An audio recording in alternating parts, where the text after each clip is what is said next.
ძვირფასო მეგობრებო, რუსეთის პრეზიდენტ პუტინის დანიშნული ოლიგარქი ღვარად ივანიშვილი წარმატებით აგრძელებს კრემლში დამუშავებული სქემის განხორციელებას საქართველოს უკართველებოდ, რომლის მიზანია მკვიდრი მოსახლეობის რაოდენობა გადაიქცეს უმცირესობად და მიზნით მაღალი ტემპებით მიდის ქვეყნის არაბიზაცია და ჩემს უკან სწორედ გახსნილია ქართული მიწის გაყიდვათა არაბული ოფისი და ალბათ ვერასოდეს ვერ წარმოიდგენდა ვაჟა ილია და აკაკი აი აქ რუსთაველზე, როდესღაც სწორედ მათი ნაფეხურებიდან წავიდოდა ქართული მიწის მასობრივი გაყიდვა უცხო ტომებზე. დღეს გადაეცა ამ კომპანიის პრეზიდენტ მუჰამედ ალამბარს ლეიბორისტული პარტიის და მთლიანად ქართველი ერის მიმართვა იმის თაობაზე, რომ რეჟიმი ვისთან შეთანხმებითაც მან დაიწყო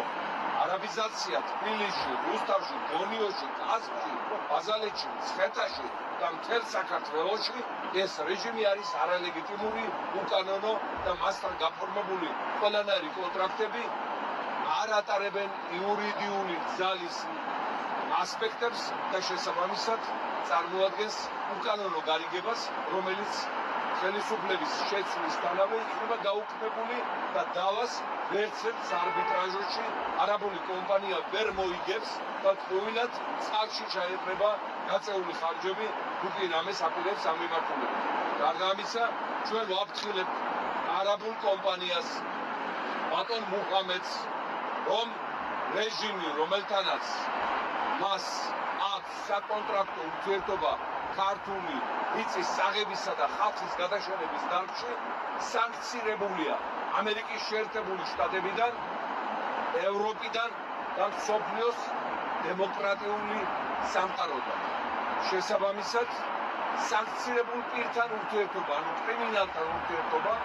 წარმოადგენს თანამონაწილეობას დანაშაულში და დანაშაულში თანამონაწილეობა ისევე ისჯება, როგორც მასთან პარტნიორობაში მყოფი დამნაშავის მიმართ განხორციელებული ზომები. შესაბამისად, თუ არაბული კომპანია და ბატონი მუჰამედ ალამბარი არ შეწყვეტს ქართული მიწების მითვისების პროცესს, არ დახურავს ამ ოფისს, რომელიც რუსთაველზე გახსნეს და ფართო რეკლამა ხორციელდება მისი საქმიანობის, მაშინ ამ შემთხვევაში ჩვენ ამ კომპანიის იგივე ფილსის ემა არის